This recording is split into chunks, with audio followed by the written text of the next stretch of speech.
He said, you're gonna get on board, and we're gonna go someplace, and then we're gonna come back, and that's all. And he said, but I want to tell you ahead of time, your brain will no longer be the same. You will lose it.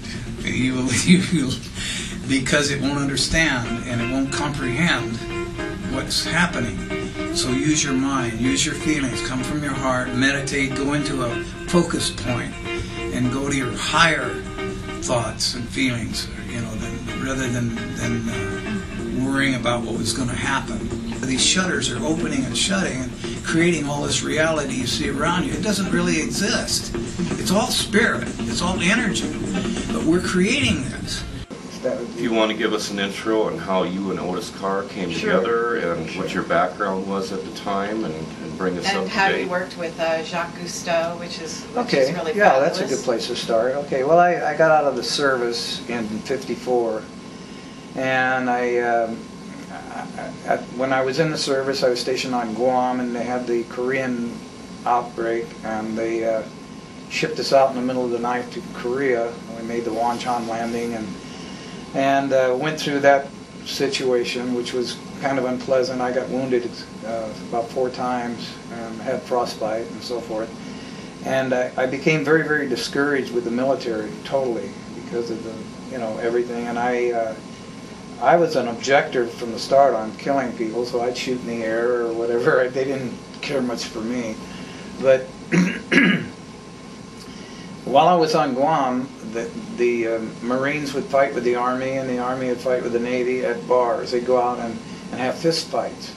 And I preferred to go down to the beach and look around, and I finally got into scuba diving, or skin diving actually, with a snorkel, and found a whole new environment underwater, and I became fascinated with it. And so I kept developing that until the outbreak in Korea.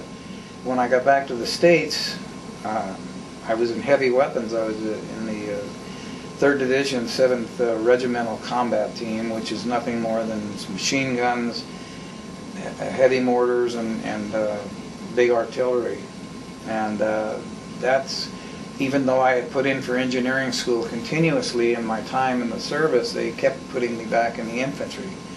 So when I got out, I didn't have much to go on except my interest in diving. So I started a diving business, a skin diving, scuba diving business in San Francisco, and eventually graduated down to Southern California, where my family, some of my relatives and stuff, in Newport Beach and Costa Mesa, California. And I met my first wife, and we got married, and had a couple of children. And I was diving on my own then. I was doing a lot of diving. I was doing abalone diving and research and development diving and recovery diving. And it was going along well, but my wife didn't like the idea that I'd be away for a couple of days on the boat and stuff, because the kids were growing up and they needed their dad and so forth. So, to make a long story short, I went to work for the manufacturing plant at that time for U.S. divers. Was located in Costa Mesa or Santa Ana, and so I went to work for U.S. divers, which had developed the scuba, Jacques Cousteau's scuba gear. And they, right away, we hit it off because I am constantly a researcher and developer myself. So I went into the research and development department, and we take trips out to Catalina and test. My job was to test a wraparound mask at the one stage. And anyway, I got really involved with that, but we'd stay out longer and longer on research trips. And my wife was getting very insistent that I get something a little less dangerous and a little more domestic, home. So she found this ad in the paper. It said there's Advanced Kinetics is advertising. They need lab techs, laboratory technicians, and research technicians. Why don't you go check? because your interest has always been in science, and you're always off. When I get home, I'm always tearing things apart and stuff. So I went over there, and it was lunchtime, and everybody was out to lunch. So I was walking down the hall, and I passed the director's office, Dr. Weinhardt, and he said, "Well, what are you doing?" And I said, "Well, I'm looking for a job." And you had an ad in the paper, and he said, "Well, they're all out to lunch now." He says, "Come in, let's talk." He said, "What have you done, and where's your background?" I don't have any credentials except bumblebees and lizards and things that I've studied, and I found out that there's quite a bit of credibility to natural law that I apply to things, and it always works. So he said, "Magnetics, you're interested?" I said, "Yeah, I've studied magnetics all my life. I love it." And well, coincidentally, the guy that was working on our magnetic project he just left. And come to work tomorrow morning, you're going on the magnetic project. I said, "Fine, great."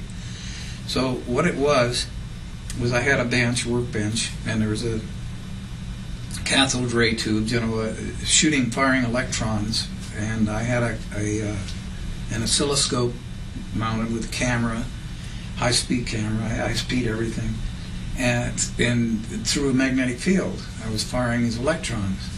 And he said, "Take pictures of them. The idea, your goal is to get one electron completely through the field without deflection, without it being pulled to the positive or negative." I said, "Fine, no problem. It's an easy job." So I just kept taking pictures, quite extensive and expensive every day. It was about $1,000 worth of work every day that was paid for by the taxpayers for the research.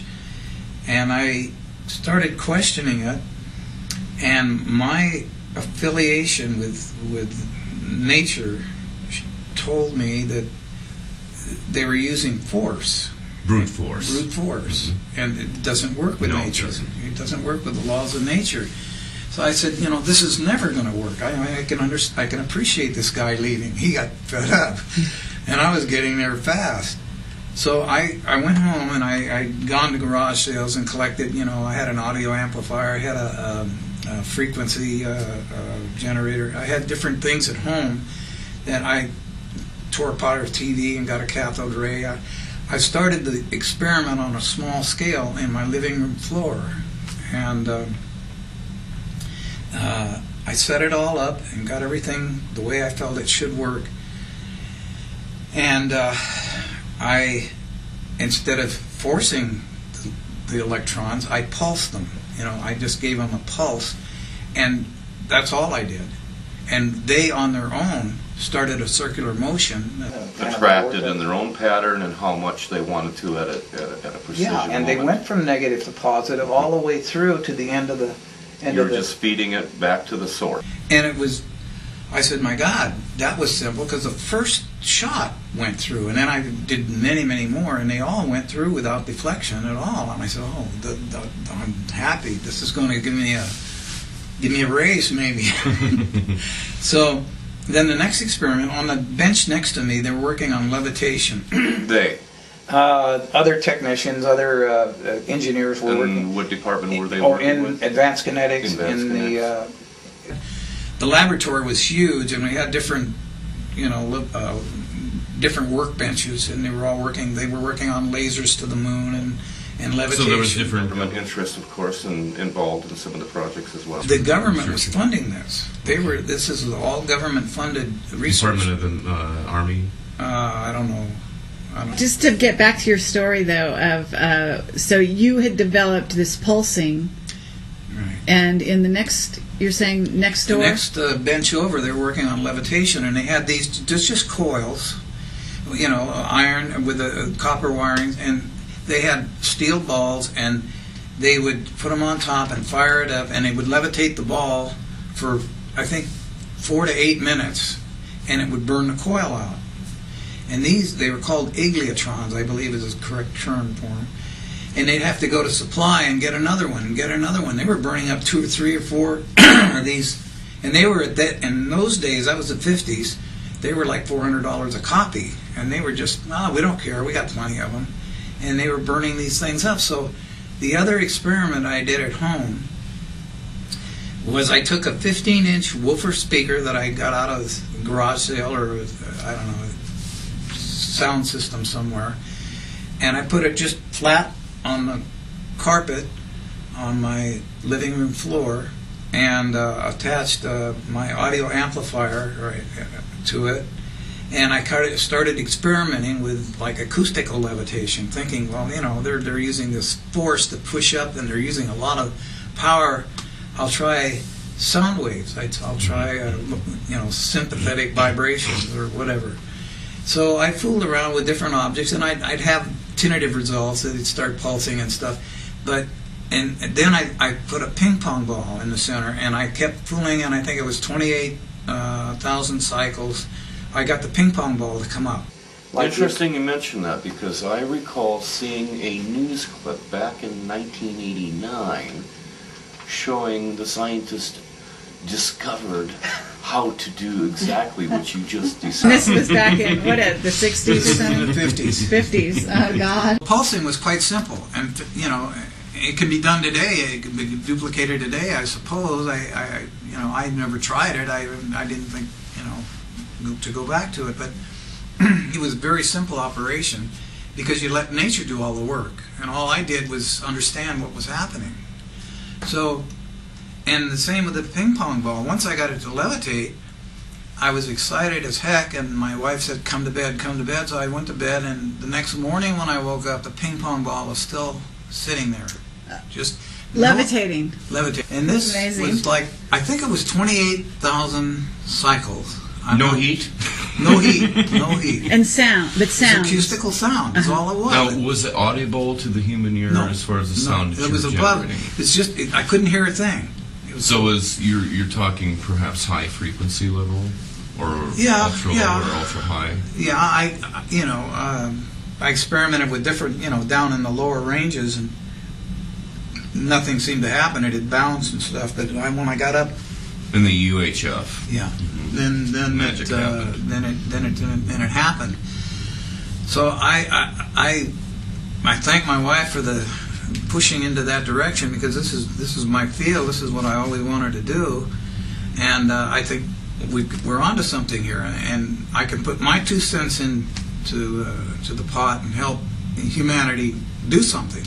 Way back then, you knew all this. Oh yeah. And so, but you took it to these guys, right? And how did they react? I took it to Dr. Weinhardt himself. I took Polaroids, and I wrote up papers on it, just like I did with my at the lab. And I took it into Dr. Weinhardt, and he says, "Close the door. Come in. Sit down." He said, he looked it all over and stuff, and he said, "Yeah, I know it's that simple, Ralph. I know that. I know that. But this is a government-funded research facility. We count on the funds to keep us going. We're not necessarily interested right now in finding the answers. We're interested in looking for them. And we get paid handsomely for looking for the answers." And I said, "Well, here, look, this works. I mean, maybe I don't know what I'm doing, and maybe it's not right. But I thought if I turned it over to the boys here, we can come together, and this is a lot simpler than $400 a copy for igliotrons and wasting our time with the cathode, you know, that you got set up." And he says, "Well, I can appreciate what you've come up with, and I didn't think you'd get there this fast with this because of your interest in natural law. But I'm going to have to shred this." He had a shredder right there. "I'm going to have to shred this and tell you to go back to work on what you were doing." Well, right there, my whole world collapsed. I mean, I thought, where am I? I mean, I didn't, my whole attitude, my whole demeanor towards the world changed. Who are these people anyway? Yeah. And who are they really working for? Right. That's exactly the way I felt. So So eventually you actually left the job, right? Yeah. You just got... To make a long story short, I went back, I worked another 2 weeks, and I couldn't stand it. I just, that's it, I'm done. So, but during this period, I started meeting people, just coincidentally, who were most people I talked to outside of the lab didn't want to talk science. They wanted to talk other things. So I had very limited contacts with other people that were interested in science. Except I started meeting, I met this one person that said, well, you know, what you're talking about is exactly what they're talking about in these meetings that I go to. And the name of the meetings are called Understanding. And they were developed by a person called Daniel Fry, who was in the UFO and stuff. And they want to understand more. Why don't you come to one of our meetings and talk? Well, I went to the meetings and I kind of duplicated what I just said about where I was working, you know. And they said, oh, you know, you've got to meet somebody. You've got to meet Mr. Carr. What year was this about? Well, I think it was late 59 or early 60s. Mm-hmm. And they said, you guys are talking the same thing, the same exact thing. And I said, well, okay. And he said, well, coincidentally, we're in touch with, he just had some bad luck in Norman, Oklahoma. That's where he was trying to demonstrate the crafts, some, you know, the flying discs. And they started negatively defining his work. And the newspapers got a hold of it, and you know, like, well, he's trying to get funds to do something that's impossible, and science has just never heard of such a thing, and so forth. So we're going to bring him out here, and we're going to get a lab out here, and let him with his entourage, and let's go. Let's try another place, another time, and see if we can get somewhere. So they did. And I met with Carr and his entourage. He had Dennis Ripolte, Norman Colton, Wayne Aho. I don't know, there was about 6 of them. He had a little consortium going on here. And where was this based now? Where was your group based? Okay, this was in Costa Mesa, California, where these understanding meetings were, and that's where I met Carr. Okay. But they found out that they were after Carr. He was having all kinds of misses. They were trying to quiet his efforts. You know, they were trying to. When you say he was having misses, actually, people were trying to kill him. Yeah. Yeah. Yeah. They were threatening, and then you know, he'd have to be very careful where he went because he'd find people kind of, you know, very curiously observing him, and you know, things like this. They already knew what you were up to, and they probably were following you as well as following him. That's a good point. I didn't bring this up, and I think it's important. You've heard by now, it's all over the place, about 3 Men in Black. Right. Okay, I'd never heard, this was back before I'd even heard of such a thing. These 3 guys showed up on my door after this experiment, and after Weinhardt had destroyed these things. Honest to God, they were in black suits, and they said, we're from the DeWalt School of Electronics, and we've heard about you, and we want to, can we come in, and we want to know about your experiments and what you're doing and everything. And I was a little hesitant, but I invited him in, and I started talking, and my wife said, no, these guys they don't feel right. Oh. She's very intuitive. Yeah. And she had a bad feeling about them. She sure did. And I said, well, God, you can't kick them out. But they became a little more insistent on, well, give us how you did this, and I want the details and stuff. And they're not giving me anything back. They're just kind of taking it. She caught this, and she says, you know, I'm going to have to ask you guys to leave right now. You can come back later or whatever you want to do, but you got to leave right now. And she kicked them out of the house. Wow. So. Okay, so you started in Costa Mesa, and didn't you move out of there or something? Yeah, the Understanding Group had a cabin of some people. There was lots of people in the Understanding Group. There was, you know, I don't know, a couple of dozen people that we'd meet. Had a cabin up at Lake Arrowhead, which is down by Riverside, up in the mountains in California. And they said, well, we got to get Carr and you guys in a safe place. And there's a nice big cabin, there's room enough for everybody. go on up there, and then we'll keep working on what we're going to do. So I got up there talking with Carr and his protégés and his people that he had with him, and man, I just lit up like a Christmas tree. I mean, I was on cloud 9 because I just, man, he was answering questions that I had on things, and I was answering questions he had on things, and it was just, man, connected on all kinds of levels. God, it was just the most wonderful time of my life. We were feeding the raccoons to keep our minds off. We were so anxious to get going on a project, and we got a phone call, and they said, "We've got you a place. It's just down the hill from where you're at on the other side in Apple Valley or Hesperia, California, near Victorville." It's coincidentally because all these people moved on feelings and spirit, if you will. Oh, and right. This is about the same era. I wanted to point out that George Van Tassel was having a lot of UFO meetings out at the Integratron near Joshua Tree. Right. I'm glad you mentioned Van Tassel. I forgot. I had ordered from Europe Tesla's big book, and it did get to me. And I was going through all the patents and everything in the big book. And when this thing happened, with my wife kicking these guys out and everything, I got a little apprehensive. And I decided, I knew of Van Tassel, and I knew a little bit about his background. And this was before I met Carr. And so I took a trip. I got in my car, and because I was going to try and meet people that will be more receptive. More receptive. And I took this Bible down to Giant Rock, Joshua Tree, California, and met with Van Tassel, and we had a nice talk. And I said, I was supposed to give you this. I can't. I'm out of this phase of this. I don't know where I'm going or what I'm going to do, but this is it. And I gave it to him, and I remember it was getting late that afternoon or evening, and I went out and laid on a hillside, and I looked up in the sky, and I saw hundreds, if not thousands, of whatever they were, UFOs, spaceships, different various shapes. Really? Yeah, they're like green lights or whatever. I don't know. There were hundreds and hundreds.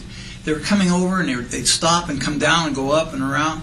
And oh my God, this is really, this is really. And I said, what is this for? And what I got was because you did what you did. And I was really. So it's like a thank you demonstration of a sort. Right. Wow. And I just. That's amazing. I chilled all over. Like, if you build it, we will come. Oh man! So then I got back, and then they had set up the meeting with Carr, and then we got down into the laboratory down in Hesperia in Apple Valley, and we started setting up shop. We had a little machine shop set up, and we had all kinds of stuff to do things with. But we'd had a couple of models that they brought with them that were semi-operational. So the first experiment that I saw that just knocked my socks off was we set it up on one of the workbenches and attached not electricity but sound waves, if you will, or maybe it was. I think we had a. I'm not sure. Anyway, and this was a small model about 2 feet in diameter, 2 or 3 feet in diameter. And they said, well, take a look at this. So they fired it up, hardly any noise, just a hum, vibratory hum. And it was made out of aluminum. And I touched the surface of it, and it felt good, but I could feel the vibrations. And so they kept increasing the energy, and then there was this feeling that it felt really like somebody had opened a door and a cool breeze was coming through. It felt really good. And at that time I went to touch it again, and it was like Jell-O. It was getting soft. It was getting really, really soft, like I could put my fingers through it. Better than Jell-O because it didn't stick or anything. I put my hand in and pulled it out. Oh my that. goodness! Like that. And what did it feel like when your hand was inside of the gelatinous material? Did you feel any? It was the same tingling that we were all feeling in this room. That we had accelerated our efforts. It's like what it was doing, we were doing. I see. So you were sort of speeding up to kind of like in sympathy to those vibrations. Exactly. That resonance that you talk about. And Carr, after the experiment, Carr, the way he briefed us on things was just we'd sit down and have a cup of coffee, and but he'd come out with this wonderful stuff that just about the laws of nature and how they are. That is our whole essence. And if we ignore it, we're in trouble. You've got to understand these laws and how they work for anything. If you want a comfortable life, a good life, a happy life, and especially if you want to get anywhere in technology, you can't use brute force. And I had told him about advanced kinetics and everything, and he kind of laughed and he said, no. He said that he told me a lot. He worked with Tesla, and he'd known him for a while and worked with him. And I guess by now you already know about the story of Tesla going to J.P. Morgan and when he showed the wireless tower how to transmit power wirelessly, and he says it's a real good idea, but how are we going to stick a meter on it? Yeah. Exactly. The essence of we are in control is really astounding, and he definitely sent the message. No more, he said, if we go your way, Tesla, we'll have no more copper mills, no more lumber, these trees for telephone poles and wire. And he said, well, that's the idea. You can stick a pole in the ground 30 feet and 30 feet, and I'll show you. We can get electricity anywhere. It's all around us. We're living in it. And Morgan said, no way, Tesla. There's no money in that. J.P. Morgan, from what I understand, was also one of the first, one of the pioneers in the military-industrial complex. He was the man. And soon afterward, he pretty much picked up the bat phone to the Washington and said, hey, we got this loose cannon on our hands, and the implications of the conversations pretty much took care of burying Tesla from thenceforth. And I guess from what I understand from reading some of the journals, they gathered up all his equipment and they shipped it off to Wright-Patterson Air Force Base. And then I guess they put him up in a hotel in Waldorf, Astoria, and gave him government stipend, and the agents were always on the crawl, prowling everywhere, interrupting his conversations, and pretty much filtering out any connection with the outside world to him. Did Carr mention what happened to Tesla? Did he talk to you guys about that? Tesla became discouraged because of the lack of interest in what he'd take them a new idea or bring out a new idea and show them the simplicity. There's nothing to it, and they'd say, well, there's no money in it. Forget it. And everything he'd bring up, So it was Carr's point of view that the Tesla was discouraged, but did Carr sort of relate his being hounded by, the military or being, shadowed and so on Tesla? As being this, what happened to Carr as being the same thing that happened to Tesla? Yeah. In other words, did he talk about that at all, Carr, before he died? Well, I guess, I don't know. Carr didn't talk too much about the threats or anything that Tesla had, but I was under the impression, talking to Carr, that there were many, many things happening that were trying to keep Tesla under wraps, trying to keep him quiet.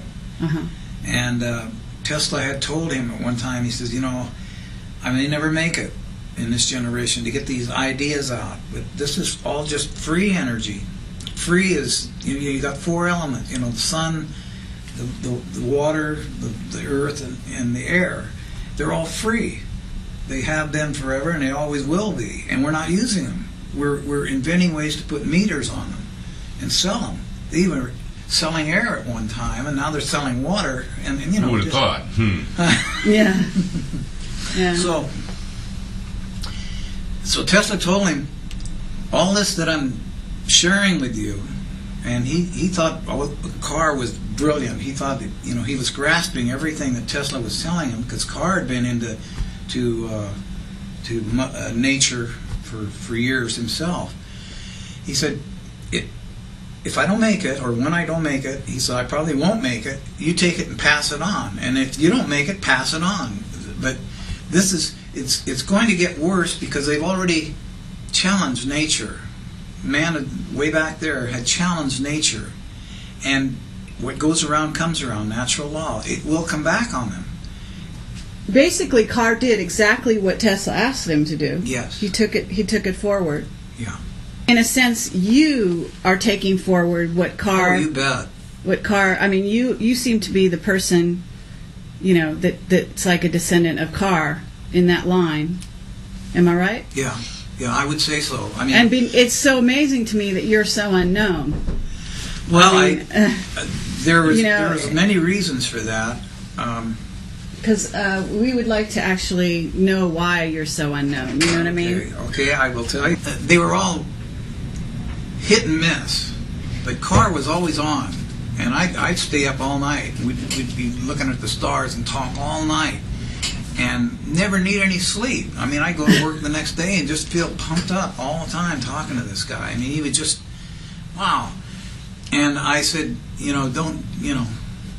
don't worry, we're going to get this thing going here. And he said, they're closing in. They know he's in California now. And we were on some of our experiments on some of the crafts. We operated different principles, and some of them would create a corona around the outside of the. Mm-hmm. We'd operate these little. The dielectric principles, right, of the ionization process. Mm-hmm. And so, even though it was daylight, sometimes you'd see these things, and the people in the valley were that was the era of flying saucers and stuff. So they thought, oh my God, this place has got flying saucers around here and stuff. Well, that and the fact that the powers that were trying to reduce Carr's activities was following him, trying to find him. And so he said, well, we're just going to have to keep working on this. Carr had made arrangements, and I went with him to meet with a representative of General Motors car company. And that, I think it was either Riverside or, I think it was Riverside. The guy committed to meet with Carr, because Carr told him a few things that interested him. And so I went with him, and Rapolti was there. And I think Aho was there. And in a very precise way, Carr said, we can levitate these machines now.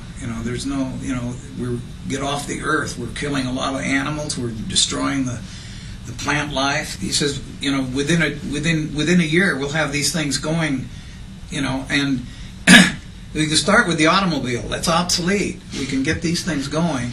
And then the homes, and which is my interest. I've always wanted, why not? Like the Jetsons, for instance, floating homes, and then maybe cities, and then maybe, countries. Who knows the end of it? But this guy got real aggressive and said, you put them up there, Carr, and we'll shoot them down. That was his words. You put them up and we'll shoot them down. Wow. And I was flabbergasted, like, well, why? What? Mm-hmm. He says, well, you're advocating an energy field that that there's no money involved. We can't, We have no means of controlling it. It was his premise here, right? No doubt. Because you're pulling energy out of the air, which is all around us, and using that to transport or teleport or whatever. So he basically, you guys just walked out of there and said, okay, what did Carr say? Did he say, okay, I won't do it anymore? Or did he say, what did Carr say? I'm just curious after that. I don't remember his exact words, but it was very sort of a humble. standoff. It was very good the way he said Oh, it to really? this guy. Yeah, he said, he says, it's only a matter of time till it comes back and you can't stop us. You can't stop it. Yeah, it's here. Whether it's here today or tomorrow, it's here, and it's rapidly approaching the point where it has to be, not want to be, but has to be. And he said, "I'm sorry you don't, see our point, because we were willing to work with you. You could fund us, and we could show you what we could do." And the guy wasn't interested, so we just left. And that was another acquaintance that I had with the system that we live in. I mean, I could never accept. We went back to Apple Valley and said, let's get the 45-foot craft going. Let's have people on board. Let's and we'll document it, and we'll have the proof, and then we'll find ways. And we had the understanding group finding ways to let people know what we were going to do. We're going to have live demonstrations eventually. Make a long story short, we went through stages, and we finally got to the big craft. There was actually two of them, but there was the one craft that we were ready to try and experiment with. And how big was that again? 45 feet in Okay. diameter. And we were, by that time, we didn't have any fences or anything around us, and you could see the thing from the roads and stuff, and we knew that, only a matter of time till the looky-loos started getting there, but we didn't care. We knew we had to do something because now General Motors is going to go tell whoever what we're proposing, and it won't be long before they find out what we're doing. Well, he says, "Come on, we're going to go." He got us into the briefing room, and he told there was three of us, and I don't remember who the other two guys were now. It wasn't Rapoldi, it wasn't Colton, it wasn't Aho. But there was three of us, and he said, "What you're going to do, you're going to get on board. We're going to go downrange." We had a 65-mile range in Apple Valley, and where we eventually wound up was about 10 miles, I think, downrange. He says, "You're gonna get on board, and we're gonna go someplace, and then we're gonna come back, and that's all." And he said, "But I want to tell you ahead of time, your brain will no longer Be the same? You will lose it. You will because it won't understand and it won't comprehend what's happening. So use your mind, use your feelings, come from your heart, meditate, go into a focus point, and go to your higher thoughts and feelings, rather than worrying about what was going to happen." So he said, "It's going to be a strange experience for you, but it will happen, and we will document it." And so we got on board, and what it was there on board, it was just a small, like a crystal ball in the center. It wasn't actually in the center, it was off center a little bit. And it had I think it was a laser, I don't know, but there was a white light coming up from the bottom of it. It's shining up through it. And it just beautifully broke the color spectrum into, like, from infrared, red, orange, yellow, all the way around 360 degrees. And to anywhere you wanted to go, any degree you wanted to go in the color spectrum was there. And I said, "Boy, that's beautiful." And we'd been briefed on it, but I didn't, until I saw it, I didn't realize, what was going on. He said, "Okay, just relax. We're going to go to an area that symbolizes." He used to use symbols a lot. I mean, he'd say, talking is useless. You have to use higher than talking is symbols, is to reach the mind. Thinking in pictures. In pictures, right. So talking is, in fact, off the subject for a minute, I used to, when I used to read a lot, one of my greatest people was Khalil Gibran, and he wrote the book The Prophet, and in there he said, one of his sayings was, "Half of what I say to you is meaningless, but it's necessary so that the other half may reach you." And I thought, "Oh, now I get it, that you have to come from the soul or the heart, or it's no good. It's just going around in circles. There's something about choosing the blue spectrum in order to, with your mind? Aquamarine. Aquamarine. Carr, we were in touch. I don't know if we had walkie-talkie. I don't know, but I remember we were in touch. Uh-huh. And he said, "Okay, we're going to Aquamarine. That's over there. And hang on, boys, let's go."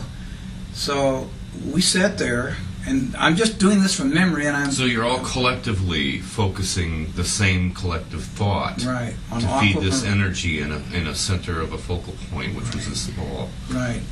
And this ball then started just closing down and focusing on Aquamarine. The whole thing became Aquamarine. And I said, "My God, this is how did he do that?" You know. And he told us later that we were a part of it, doing it because we were focused on it. And I said, "Oh, this is There's great." This biofeedback mechanism, a synergistic. Yeah. So we got focused on it, and then I was waiting for the thing to move now, and nothing seemed to happen. Nothing, you know. And then Carr said, "Okay, boys, get out of the craft and see what's going on." Well, didn't it work, or what happened? He said, "Come on, get out of the craft." We got out, and we were downrange 10 miles where this Aquamarine area was, and within this whole process, you're talking about probably a few minutes. Oh yeah, you know. Yeah. I'll get to the timing in a minute on it, but so he said, "All right, pick up rocks, put them in your pocket, take some grass or whatever you can find, some tumbleweed, whatever you can find, and get acquainted with where you're at, because when you get back, you're not gonna remember any of this." I mean, that was the gist of the whole thing.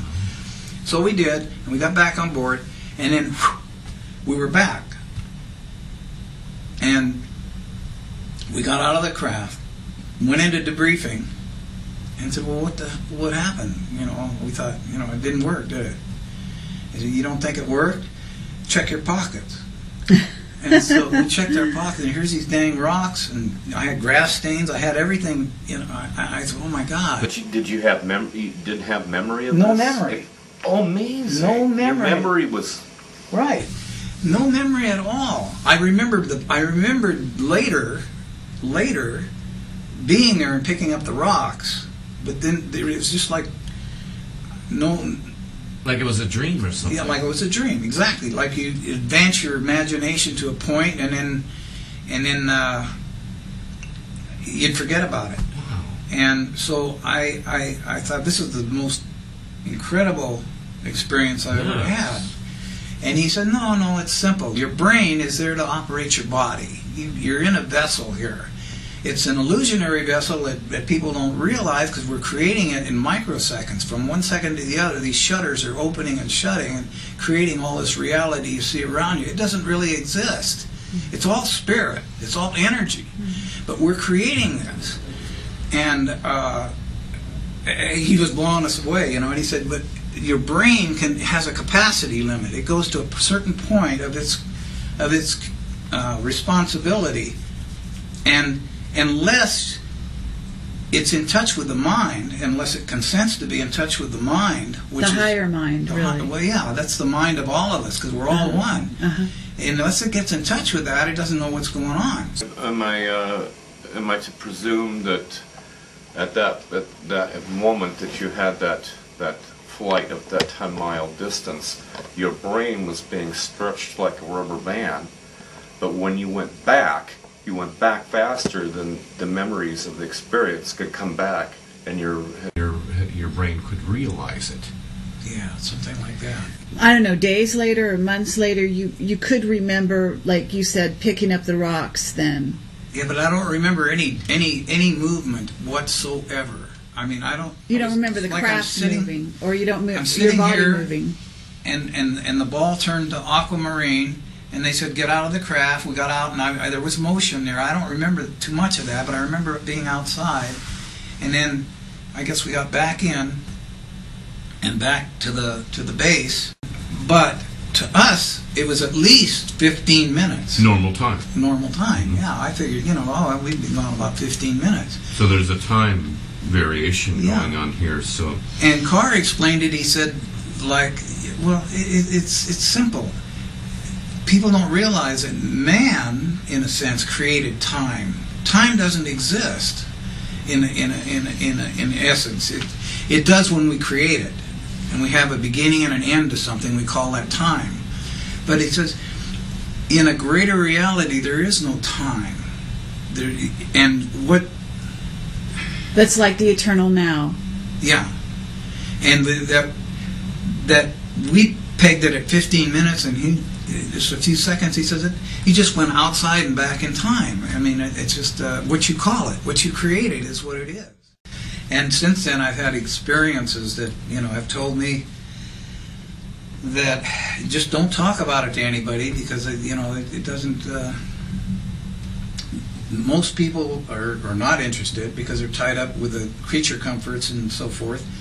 And a lot of people, when I start getting close to it, they get a little fearful because they don't understand, that, and they of course think I'm. What happened after? I mean, you made that test flight, right? Right. And so you didn't make that many test flights after that, is that right? You guys got closed down somehow? I did the one test flight, and then we did some things that were there at the plant, but we didn't go down range or anything, because it was just about within 2 weeks after that the FBI and whoever these other guys, CIA or whatever, no such agency, weirdos, they came in to the plant. They came over with all their bells and whistles and said that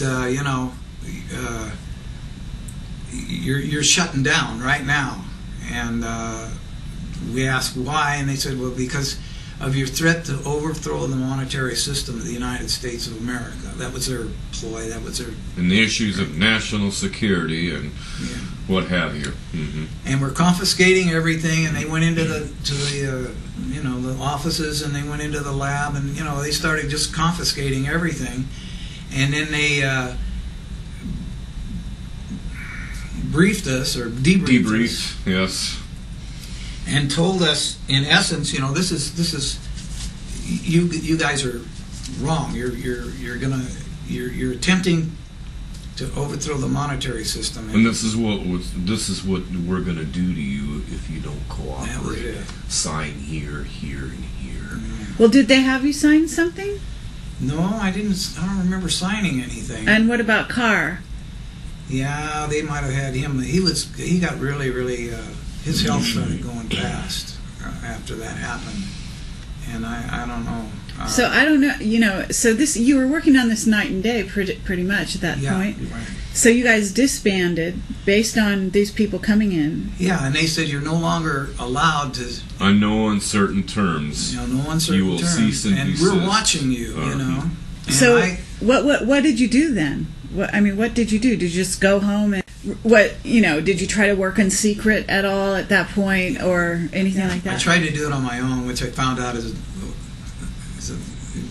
can't do it. You got to have other people. So you and Carr, did you stay in touch after that? Well, they told us not to. So I, through understanding, I was in touch with Carr, and I said we'll get together again. But he was really. He said, no, I don't think we're going to make it this time.